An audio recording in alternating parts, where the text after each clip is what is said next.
Hi, my name is Owen Thornton and this is my video blog on Ontario Crafts.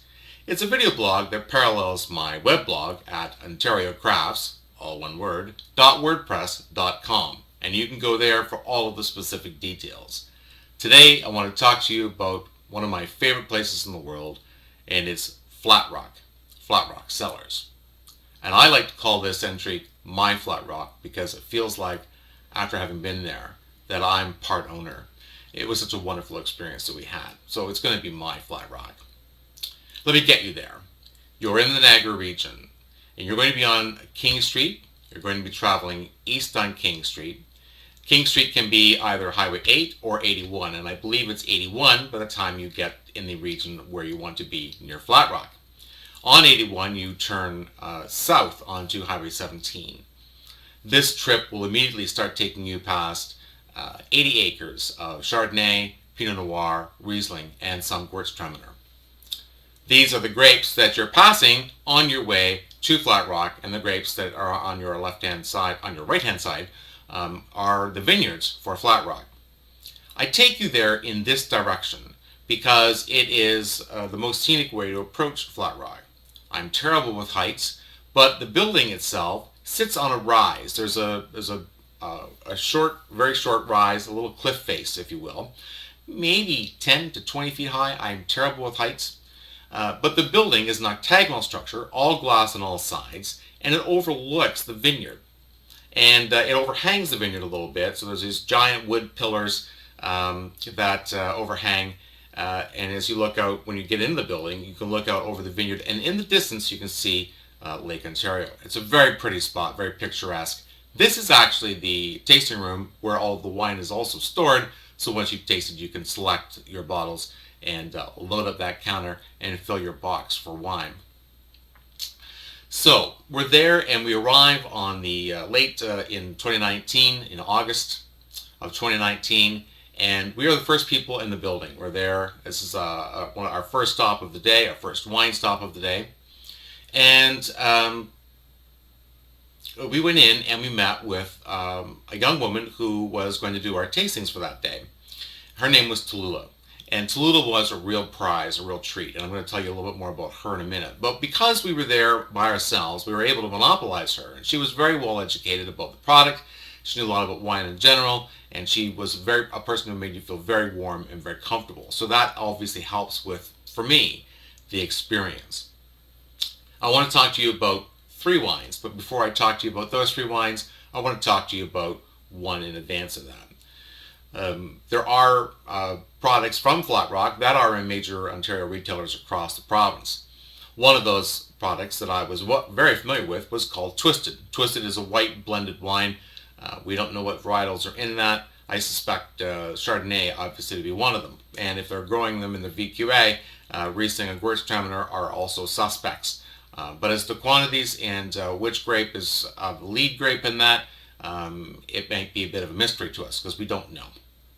Now, so I've had Twisted before and really liked it. When I went to the winery, I found out that there was Twisted Blush and Twisted Red. So those 2 were definitely going on my flight. We also discovered a 3rd wine, which I thought was really interesting at the time, which was a white Pinot Noir. And we tried those 3. Those 3 hit my flight, and I can't remember if there was a 4th. I know I remember liking everything I tried, that's for sure.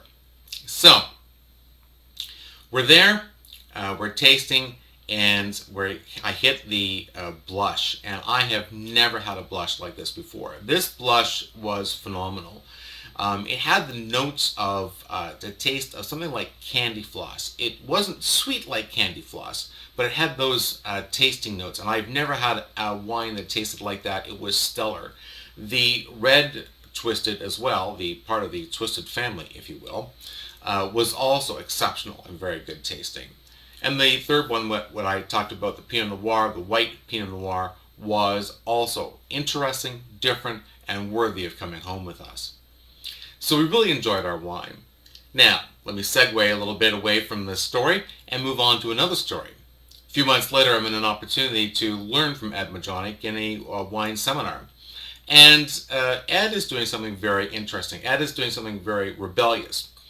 Standard tasting recommendations would be that you would do white before red and dry before sweet.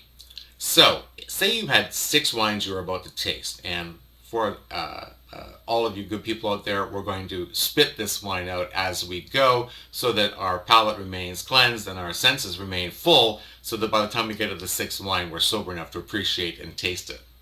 So, you would go from the driest white to the sweetest white. Then you would move from the driest red to the sweetest red. That's how you would normally do a tasting. So Ed has us taste a relatively sweet white, and then we go to the dry red. This would be the normal transition for tasting recommendations. When we did this, most people did not like the dry red. So we cleanse our palate, we have a cracker, we have a sip of wine, and we talk about why Ed wants us to taste in order of dryness through sweetness regardless of color. And then he has us try the sweet white again, the same one, and a different white, a dry white at this time, and then we try the dry red, the same one we had before. And in this instance, because we went from dry white to dry red, many more people liked the same red we had all rejected earlier because the sweetness of the taste, the previous taste, had really mucked up our palates to such an extent that we couldn't truly appreciate the first red. And this is this argument in that we should not be worried about white before red, but only dry before sweet. And in this case, he's rebellious in this nature, but he's at least getting us to explore a new way of tasting grapes, new way of tasting wines that we've never experienced before. So that was really very interesting. Now, a little bit back more about Flat Rock itself. What a beautiful area, what a beautiful facility. It is, as I said, very modern, very clean, very crisp, very beautiful vista as well. So you could actually do your tasting outside on the balcony, overlooking the vineyard, looking at the lake in the distance. What a very, very pretty spot. And as I said, the person who was helping us, Tallulah, was very knowledgeable. When I talked to Ed and I said, we've been to your vineyard, we loved it very much, we had a great time, and Tallulah was the person who helped us, and he had, gosh darn it, I'm really sorry, we don't have Tallulah with us anymore, she went back to school. I find it interesting, and I find that really a strong recommendation to go there. When a person who is your taster, the person that you meet, the person who is the face of the vineyard, at least for the person doing the tasting, is knowledgeable, intelligent, personable, caring, and knows about the product in such a way that she can help you make choices, can talk to you at your level of wine experience, and can help you make your purchases. It says something about the owner that a part-time summer student can make you feel warm and comfortable. I think Ed would like to clone Tallulah, and I can't promise you that if you go to Flat Rock that you'll have your own Tallulah, as I'm sure she's moved on in her life. But if she's back, kudos to Ed for keeping her, and if not, wish her very much a prosperous and healthy future. But for you, whoever it is you meet, I'm sure you're going to have a great experience at Flat Rock.